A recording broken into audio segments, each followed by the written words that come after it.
আপনি নামাজ পড়েই কি করবেন, রোজা রেখে কি করবেন? আপনার মতোই নামাজ, রোজা, হজ, তারাবি, রোজা রাখার পরে ইফতারি করা সব কিছু করেছিল আব্দুল্লাহ ইবনে উবাই, কিন্তু এই জমিনে দিন কায়েম করা লাগবে এইটার পক্ষে সে ছিল না। আল্লাহ পাক তাকে মুনাফিকের মরণ দিয়েছে, কথা বলেন ঠিক কি না? নবীজি বলেন মাম্মা দাওয়ালামি আখজো, যে ব্যক্তি মরে গেল কিন্তু সে যুদ্ধ করলো না, আলাম ইউহাদ্দিস বিহি নাফসাহু বিল গাজওয়ি মাতা আলা শুবাতিন মিনান নিফাক, ওই মানুষের মনের ভেতরে কামনা আসে না যে আল্লাহর জমিনে আল্লাহর দিন কায়েম হোক, সেই লোকটা যেন মরে গেল মুনাফিক হয়ে। আমার হাদিসের চোখটা লাগিয়ে দেখতে পাচ্ছি বাংলাদেশে বহু নামাজি, বহু রোজাদার, বহু হাজি মুনাফিক হয়ে মারা যাচ্ছে। বগুড়াবাসী, আমি একটা সূক্ষ্ম কথা বলছি, খুব খেয়াল করে শুনেন। ফেরাউন যেদিন ডুবে যাচ্ছিল, যেদিনও ডুবছিল, ওই সময় কিন্তু আল্লাহর একাত্মবাদের ঘোষণাটা দিয়েছিল। কোরআনে কারিমে সূরা ইউনূসের ৮০-৯০ নাম্বার আয়াতে আল্লাহ তাআলা আমাদেরকে এটা জানিয়েছেন, খুব খেয়াল করে শুনবেন। আপনি এভাবে শুনেননি, হাত্তা আইযা দারাকাহুল কারাক ক্বালা আমানতু আন্নাহু লা ইলাহা ইল্লাল্লাযী আমানাত বিহি বানু ইসরাঈল ওয়া আনা মিনাল মুসলিমিন। যখন ডুবে যাচ্ছিল তখন বলেছে আমি ঈমান আনলাম ওই আল্লাহর উপরে যার উপরে বনি ইসরাঈলরা ঈমান এনেছেন। ও কিন্তু আল্লাহর ঘোষণাটা দিয়েছে, কিন্তু ওই জামানায় যিনি প্রেরিত পুরুষ, যিনি রাসূল ছিলেন, নবী ছিলেন, হযরতে মুসা, তার স্বীকৃতিও দেয়নি। কারণ সারা জীবন তার সাথে একটা দ্বন্দ্ব বেঁধেছিল ফেরাউনের। এক কথা বলছে রেখা, যদি বলতো লা ইলাহা ইল্লাল্লাহ মুসা কালিমুল্লাহ, আল্লাহ ওরে মাফ করে দিত। তো আল্লাহকে স্বীকৃতি দিয়েছে কিন্তু রেসালাতের স্বীকৃতি দেয়নি, এই জন্য মরণ হয়েছে বেঈমান অবস্থায়। ওদের এখনো পর্যন্ত সুটকি দিয়ে আছে। ফালিয়াউমা নুনাজ্জিকা বিবাদানিকা লিমান খালফাকা আয়া লিতাকুনা লিমান, ফালিয়াউমা নুনাজ্জিকা বিবাদানিকা লিতাকুনা লিমান খালফাকা আয়া।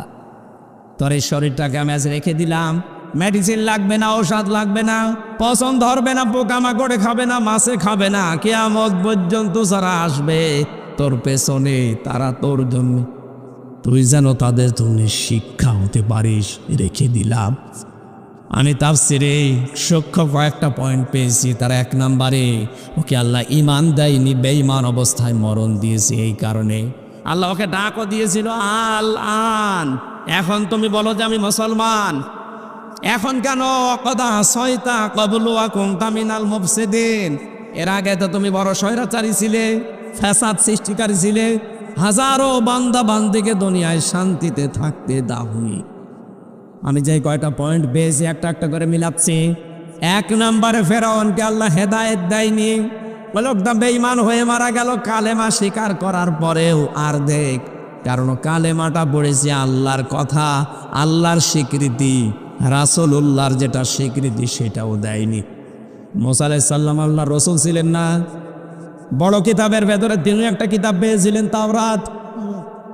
কি মনে হয় এখান থেকে বাংলাদেশে আজ যারা নামাজ পড়েন, রোজা রাখেন, হজ করে আসেন, আল্লাহর কথা মতো এগুলো করেন, কিন্তু তার প্রেরিত পুরুষ এই জামানার জন্য কিয়ামত পর্যন্ত যিনি মুহাম্মাদুর, আরো জোরে বলেন মুহাম্মাদুর, আল্লাহর কথা আপনি মানেন, আমিও জানি, কিন্তু রেসালাতের কথা বলতে গেলে রাসূল যে 10 বছরে কোরআন দিয়ে রাষ্ট্র চালিয়েছেন, এইটা বলতে গেলে আপনার কাছে রাজনীতি মনে হয়, এটা আপনার কাছে দুনিয়ার বিষয় মনে হয়। আপনার মরণ হবে নামাজ পড়ে, রোজা রেখে, হজ করেও ফেরাউনের মতো।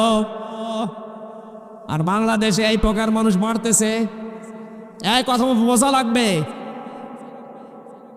2 নম্বরে পেয়েছি ফেরাউনকে আল্লাহ হেদায়েত দেয়নি, তার অন্যতম কারণ ও জুলুম করতে করতে শেষ পর্যায়ে পৌঁছিয়েছে। ইন্নামা নুমলি লাহুম লিয়াজদাদু ইসমা, মানুষ যখন জুলুমের একেবারে সর্বসীমায় পৌঁছিয়ে যায় পাপের, তখন আল্লাহ তাকে আর হেদায়েত দেয় না, কারণ ফেরেশতারা তখন তার প্রতি বরদোয়া করে। এই আয়াতের তাফসীর আমি হাদিস পেয়েছি, জিবরাইল আলাইহিস সালাম যখন পানির নিচে দেখলেন ফেরাউন ডুবে গেছে, আবার উঠতেছে, ও যখন লা ইলাহা ইল্লাল্লাহ, ইল্লাল্লাহ বলতে পারেন, ইল্লাল্লাযী আমানাত বিহি বানু ইসরাঈলা ওয়া আনা মিনাল মুসলিমিন পর্যন্ত বলার পরে যে মূসা কালিমুল্লাহ বলতে পারে, এজন্য মুখের উপরে কাদা দিয়েছে। জিবরাইল বলছে আমি কাদা দেওয়ার পরে পা দিয়ে আটকিয়ে দিলাম যেন আর কথা বলতে না পারে। তাফসিরে মুফাসসির এটা সিলালিল কোরআনে আছে, উনি লিখেছেন এই কারণে ফেরাউনকে আর আল্লাহ কথা বলতে দেয়নি জিবরাইল ফেরেশতা, কারণ ও ছিল সালিম। আর সারাটা জীবন জিবরাইল দেখেছে তো করেছে কি। এই 15.5 বছর যারা মানুষের অধিকার নষ্ট করলেন, মানুষের উপরে জুলুম করে কত মানুষকে মানুষের বোঝা বানিয়ে দিয়েছেন। 2780 জন মানুষকে আপনি এই আন্দোলনে বোঝা বানিয়ে দিয়েছেন পরিবারের জন্য। এক কথা বলে না কেন? নবীদের কাজ ছিল তাহমিলুল কাল্লা, মানুষের বোঝা হালকা করে দেওয়া, আর আপনি মানুষের বোঝা আরো ভারী করে দিয়ে গেলেন। আপনার কপাল আর হেদায়েত নেই, আপনি বেঈমান হয়ে মরবেন ফেরাউনের মতো।